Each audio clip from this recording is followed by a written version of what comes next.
Hi ನಮಸ್ತೆ, ನಾನು ರಾಜು ಅಷ್ಟೇ. ನೀವು ನೋಡ್ತೀರಾ centre point Kannada YouTube channel. Bigg Boss ಕಡೆಯಿಂದ ಒಂದು ಅತ್ಯಂತ ಶಾಕಿಂಗ್ ಆದಂಥ ಅತ್ಯಂತ ಮಹತ್ವವಾದಂಥ ನಿರ್ಧಾರ ಬಂದಿದೆ. ಹಾಗಾದ್ರೆ ಅಂತ ಶಾಕಿಂಗ್ ನಿರ್ಧಾರವೇನು? 2 ದಿನಗಳ ಕಾಲ ಬಿಗ್ ಬಾಸ್ ಫೈನಲ್ನ ಕಣ್ತುಂಬಿಸಿಕೊಳ್ಬೇಕೆನ್ನುವಂಥ ಒಂದು ಕುತೂಹಲದಿಂದ ಕಾಯ್ತಾ ಇದ್ದಂಥ ಪ್ರೇಕ್ಷಕರಿಗೆ ಇದೀಗ ಅತ್ಯಂತ ದೊಡ್ಡ ನಿರಾಸೆಯಾಗಿದೆ. ಹಾಗಾದ್ರೆ ಬಿಗ್ ಬಾಸ್ ಕೊಟ್ಟಂತ ಆ ಶಾಕಿಂಗ್ ನಿರ್ಧಾರ ಏನು? ಒಂದೇ ದಿನ ಎಲ್ಲವೂ ಕೂಡ ಆಡ್ಲಿಕ್ಕೆ ಅಥವಾ ಶೂಟಿಂಗ್ ಸಾಧ್ಯವಾ? ಏನಾಯ್ತು ಅಂತ ಒಂದು ಬಿಗ್ ಅಪ್ಡೇಟ್. ಯಾಕೆ ಸುದೀಪ್ ಅವರು ಒಂದೇ ದಿನ ಶೂಟಿಂಗ್ ಮಾಡುವಂತ ಒಂದು ನಿರ್ಣಯಕ್ಕೆ ಮನಸ್ಸು ಮಾಡಿದ್ರು? ಇದರ ಹಿನ್ನೆಲೆ ಏನು?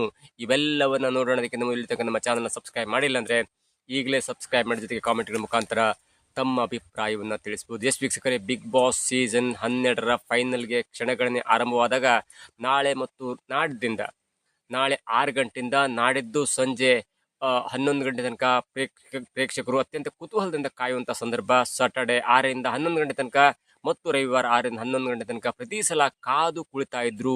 ಯಾಕಂದ್ರೆ ಮೊದಲ ದಿನ ಒಬ್ಬರನ್ನ ಎಲಿಮಿನೇಷನ್ ಮಾಡಲಾಗ್ತಿತ್ತು ಶನಿವಾರ. ಅದಾದ ನಂತರ ಹಳೆಯ ಕಂಟೆಸ್ಟೆಂಟ್ಗಳ ಜೊತೆ ಮಾತನಾಡಿಸಿ, ಅವರ ಜೊತೆ ತಮಾಷೆ ಮಾಡಿಸಿ ಎಲ್ಲವೂ ಕೂಡ ಆಗ್ತಿತ್ತು. ಮತ್ತು ಆ ಬಿಗ್ ಬಾಸ್ ಮನೆಗೆ ಹೋಗಿ ಎಲ್ಲವೂ ಕೂಡ ಬೇರೆ ಬೇರೆ ತರದ ಒಂದು ವಿಭಿನ್ನವಾದಂತ ಆಟ, ಮನೋರಂಜನೆ ಎಲ್ಲವೂ ಕೂಡ ಬಿಗ್ ಬಾಸ್ ವೀಕ್ಷಕರಿಗೆ ಪ್ರತಿ ವರ್ಷ ಸಿಗ್ತಾ ಇತ್ತು. ಆದ್ರೆ ಇದೀಗ ಕೇವಲ ಒಂದೇ ದಿನ ಬಿಗ್ ಬಾಸ್ ನಡೆಯುವಂತ ಬಿಗ್ ಬಾಸ್ ಕಾರ್ಯಕ್ರಮ ಪ್ರಸಾರವಾಗುತ್ತೆ. ಅದನ್ನ ಅಧಿಕೃತವಾಗಿ ಇದೀಗ ಬಿಗ್ ಬಾಸ್ ತಂಡ ತನ್ನ ಒಂದು ಅಪ್ಡೇಟ್ ಅನ್ನು ಕೊಟ್ಟಿದೆ. ಬಿಗ್ ಬಾಸ್ ಸೀಸನ್ 12 ಅಂದ್ರೆ ಅದು ಪ್ರಸಾರವಾಗುವ ಒಂದು ಟೈಮ್ ಭಾನುವಾರ ಜನವರಿ 18 6 ಗಂಟೆಯಿಂದ ಎನ್ನುವಂತ ಒಂದು ಅಪ್ಡೇಟ್ ಅನ್ನು ಕೊಟ್ಟಿದೆ. ಹಾಗಾಗಿ ಬಿಗ್ ಬಾಸ್ ಪ್ರೇಕ್ಷಕರು ಅಥವಾ ಅಭಿಮಾನಿಗಳು ಇದೀಗ ನಾಡಿದ್ದು 6 ಗಂಟೆ ತನಕ ಕಾಯಲೇಬೇಕು.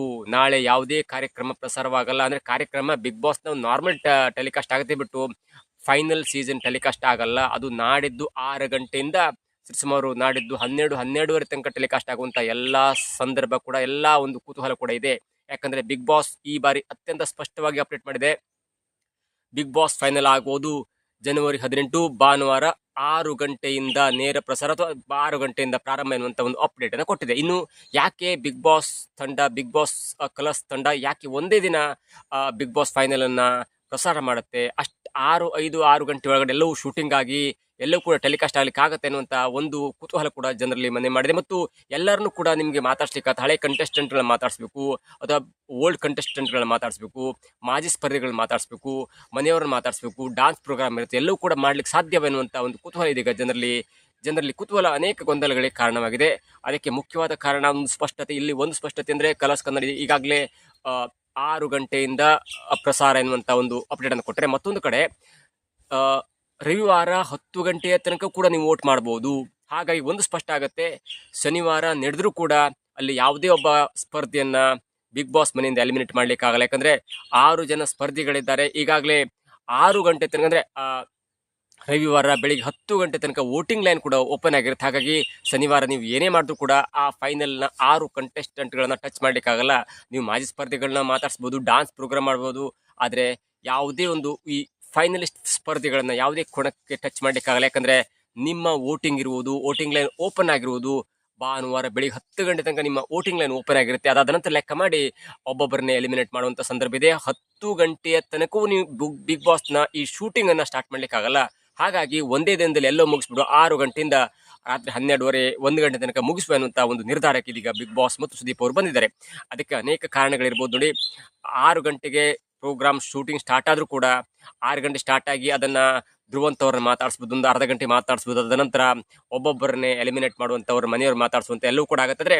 ಕೊನೆಯ ಘಟ್ಟದಲ್ಲಿ ನಿಮ್ಗೆ ತುಂಬಾ ಟೈಮ್ ಇರುತ್ತೆ. ಯಾಕಂದ್ರೆ ನೀವು ಆ ಬಿಗ್ ಬಾಸ್ ಫೈನಲ್ ನ ಒಂದು ಸೀಸನ್ ನ ಪ್ರಸಾರ ಮಾಡ್ಬೇಕಂದ್ರೆ ಒಬ್ಬ ವ್ಯಕ್ತಿಯ ಕೈಯನ್ನು ಎತ್ತಬೇಕಂದ್ರೆ ನಿಮಗೆ ಸರಿಸುಮಾರು 11-11:30 ಕೈ ಎತ್ತರೂ ಕೂಡ ಅದು ಅರ್ಧ ಗಂಟೆಲಿ ಎಡಿಟ್ ಆಗಿ ಅದಾದ ನಂತರ ಎಲ್ಲವೂ ಕೂಡ ಟೆಲಿಕಾಸ್ಟ್ ಆಗ್ಬೋದು. ನಿಮಗೆ ತುಂಬಾ ಚಿಕ್ಕ ಟೈಮ್ ಸಿಗುತ್ತೆ.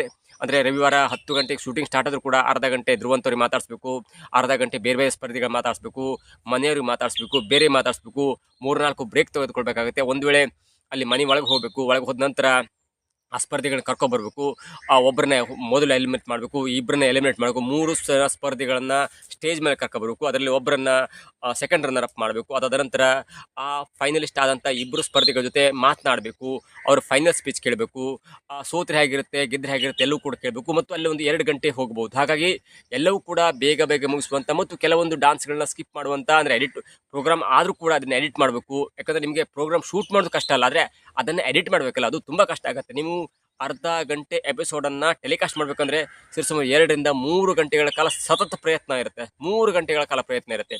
ಹಾಗಾಗಿ ಒಂದೊಂದು ಚಿಕ್ಕ ಚಿಕ್ಕ ಒಂದು ಸೆಗ್ಮೆಂಟನ್ನು ಒಂದೊಂದು ಎಡಿಟರ್ ಕೊಟ್ಟು ಅದಾದ ನಂತರ ಅದನ್ನು ಟೈಮ್ ಲೈನಿಗೆ ಹಾಕೊಂಡು ಅದನ್ನು ರೆಂಡರ್ ಮಾಡ್ಕೊಂಡು ಅದನ್ನು MCRಗೆ ಕಳಿಸುವಂಥ, ಅಂದರೆ ಫೈನಲ್ ಔಟ್ಪುಟ್ಗೆ ಕಳಿಸುವಂಥ ಎಲ್ಲ ಸಾಧ್ಯತೆ ಕೂಡ ಇರುತ್ತೆ. ಹಾಗಾಗಿ ರವಿವಾರ ಒಂದೇ ದಿನ ಈ ಬಿಗ್ ಬಾಸ್ ಕಾರ್ಯಕ್ರಮ ಪ್ರಸಾರ ಆಗತ್ತೆ. ಇದು ಬಿಗ್ ಬಾಸ್ ವೀಕ್ಷಕರಿಗೆ ತುಂಬ ಬೇಸರ. ಯಾಕಂದರೆ 2 ದಿನ ಈ ಸೀಸನ್ ಕಣ್ ತುಂಬಿಸ್ಕೊಳ್ಬೇಕು, ಪ್ರತಿಯೊಬ್ಬರನ್ನು ಡಿಟೇಲ್ ಆಗಿ ನೋಡಬೇಕು, ಪ್ರತಿಯೊಬ್ಬರ ಒಂದು ಕನಸು, ಪ್ರತಿಯೊಬ್ಬರ ಆಸೆ ಎಲ್ಲವೂ ಕೂಡ ಡಿಟೇಲ್ ಆಗಿ ನೋಡಬೇಕು ಅನ್ನುವಂಥ ಒಂದು ಆಸೆ ಇತ್ತು. ಆದರೆ ಈ ಸಲ 6 ಜನ ಸ್ಪರ್ಧಿಗಳು ಇದೀಗ ಬಿಗ್ ಬಾಸ್ ಮನೆ ಒಳಗಡೆ ಇದ್ದಾರೆ. ಸರಿಸುಮಾರು 12-13 ಸ್ಪರ್ಧಿಗಳು ಈ ಸೀಸನ್ ಸ್ಪರ್ಧಿಗಳನ್ನ ಕರಿಬೇಕು. ಅಲ್ಲಿ ಚಿಕ್ಕ ಪುಟ್ಟ ಮಾತಾಡಿಸ್ಬೋದು. ಈಗಾಗಲೇ ಕೆಡಬಾಂಬ್ ಸತೀಶ್ ಹೇಳ್ದಂಗೆ ನಮ್ಮನ್ನು ಕೂಡ ಕರೆದಿದ್ದಾರೆ. ನಾನು 2 ಬ್ಲೇಸರ್ ಹಾಕಿ ಹೋಗ್ತೇನೆ, ಒಂದು ಹಾಗೆ ಒಂದು ಹೀಗೆ ಅನ್ನುವಂಥ ಮಾತನ್ನು ಹೇಳಿದ್ರೆ, ಹಾಗಾಗಿ ಈ 13-14 ಸ್ಪರ್ಧಿಗಳನ್ನ ಮಾತಾಡಿಸ್ಬೋದು. ಆದರೆ 1-2 ಕ್ವಶನ್ ಕೇಳಿದ್ರು ಕೂಡ ಅದು ಸಾಕಾಗತ್ತೆ. ಈ ಸಲ ಯಾಕೋ ಸುದೀಪ್ ಅವರು ಸಪ್ಪೆ ಆದಂಗಿದೆ. ಬಿಗ್ ಬಾಸ್ ಸ್ಟಾರ್ಟಿಂಗ್ ಆದ ನಂತರ ಕೆಲವೊಂದು ದಿನಗಳ ನಂತರ ಅವ್ರು ಹೇಳ್ತಾ ಇದು ತುಂಬಾ ವರ್ಸ್ಟ್ ಸೀಸನ್ ಎನ್ನುವಂಥ ಮಾತನ್ನು ಕೂಡ ಹೇಳಿದ್ರು. ಮತ್ತು ಕಿಚ್ಚನ ಚಪ್ಪಾಳೆ ಕೊಡ್ಲಿಕ್ಕೆ ಕೂಡ ನನಗೆ ಮನಸ್ಸಿಲ್ಲ ಎನ್ನುವಂಥ ಮಾತನ್ನು ಕೂಡ ಹೇಳಿದ್ರು. ಜೊತೆಗೆ ಬಿಗ್ ಬಾಸ್ ಮನೆಯಿಂದ ಬಂದಂತ ಸ್ವಲ್ಪ ಜನ ಕಂಟೆಸ್ಟೆಂಟ್ಗಳು ಕೂಡ ಬಿಗ್ ಬಾಸ್ ವಿರುದ್ಧವಾಗಿ ಮಾತನಾಡಿದ್ರು ಇದೇ ಸೀಸನ್ ನಲ್ಲಿ.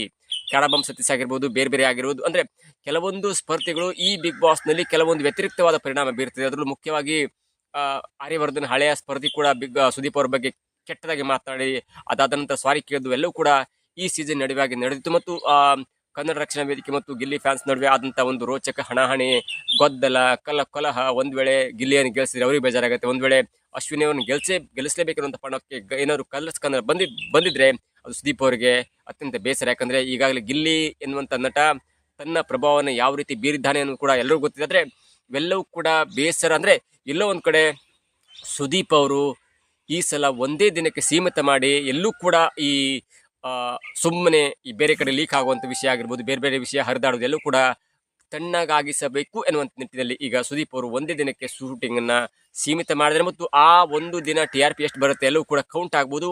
ನನಗನ್ಸಿದ ಮಟ್ಟಿಗೆ ಈ ಬಿಗ್ ಬಾಸ್ ನಲ್ಲಿ ಮುಂದೆ ಆಗುವಂತ ಅನಾಹುತ ಏನಾಗ್ಬೋದು, ಏನಾಗ್ಲಿಕ್ಕಿಲ್ಲ, ಎಲ್ಲವೂ ಕೂಡ ಕುತೂಹಲದಿಂದ ಕಾಯಬೇಕಾಗಿದೆ. ಆದ್ರೆ ಬಿಗ್ ಬಾಸ್ ವೀಕ್ಷಕರಿಗಂತೂ ಒಂದು ಮಟ್ಟಿಗೆ ಬೇಸರ. ಯಾಕಂದ್ರೆ 2 ದಿನ ಪ್ರೋಗ್ರಾಮ್ ಪ್ರಸಾರ ಆಗ್ತಿತ್ತು. ಶನಿವಾರ 6ರಿಂದ 11 ಗಂಟೆ ತನಕ ಮತ್ತು ರವಿವಾರ 6ರಿಂದ 11 ಗಂಟೆ ಪ್ರಸಾರ ಆಗ್ತಿತ್ತು. ಮತ್ತು ಹಳೆಯ ಸ್ಪರ್ಧಿಗಳಿಗೂ ತುಂಬಾ ಚಾನ್ಸ್ ಸಿಗ್ತಿತ್ತು. ಆದ್ರೆ ಎಲ್ಲೂ ಕೂಡ ಅಚ್ಚುಕಟ್ಟಾಗ್ತಿತ್ತು. ಆದ್ರೆ ಕಳೆದ 3 ದಿನದ ಹಿಂದಿನಿಂದಲೇ ಜನವರಿ 18 ತನಕ ರವಿವಾರ ಬೆಳಿಗ್ಗೆ 10 ಗಂಟೆ ತನಕ ಓಪನ್ ಇರುತ್ತೆ, ವೋಟಿಂಗ್ ಲೈನ್ ಓಪನ್ ಇರುತ್ತೆ ಅನ್ನೋ ಕಾರಣಕ್ಕಾಗಿ ಫೇರ್ ಆಗಿ ಆಡ್ಲಿ, ಫೇರ್ ಆಗಿರ್ಲಿ, ಫೇರ್ ಆಗಿ ವೋಟಿಂಗ್ ಆಗಲಿ, ಫೇರ್ ಆಗಿ ವೋಟಿಂಗ್ ಅನ್ನು ಕನ್ಸಿಡರ್ ಮಾಡುವ, ಯಾವುದಕ್ಕೂ ನಾವು ತಲೆ ಹಾಕೋದು ಬೇಡ ಅಂತ ನಿರ್ಣಯಕ್ಕೆ ಇದೀಗ ಕಲರ್ಸ್ ಕನ್ನಡ ವಾಹಿನಿ ಬಂದಿದೆ. ಹಾಗಾಗಿ ಯಾರಿಗೆ ಹೆಚ್ಚು ವೋಟ್ ಬರುತ್ತೆ ಅವರು ಪಕ್ಕಾ ಗೆಲ್ತಾರೆ. ಆ ಮೂಲಕ ಗಿಲ್ಲಿ ಅವರು ಹೆಚ್ಚು ವೋಟ್ ಬಂದಿದೆ, ಗಿಲ್ಲಿ ಅವರು ಗೆಲ್ಲುವುದರಲ್ಲಿ ಯಾವುದೇ ಸಂಶಯ ಇಲ್ಲ ಅನ್ನೂ ಕೂಡ ನಮಗೆ ಸಿಗ್ತಾ ಇರುವಂತ ಮಾಹಿತಿ. ಇದು ಬಿಗ್ಗೆಸ್ಟ್ ಅಪ್ಡೇಟ್ ಈಗ ಮಟ್ಟಿಗೆ ಈ ಹೊತ್ತಿಗೆ ಇದು ಬಿಗ್ಗೆಸ್ಟ್ ಅಪ್ಡೇಟ್ ಅಂತ ಹೇಳ್ಬೋದು. ಇದಾಗಿತ್ತು ಇವತ್ತಿನ ವಿಶೇಷ. ನೋಡ್ತಾರೆ centre point Kannada YouTube channel.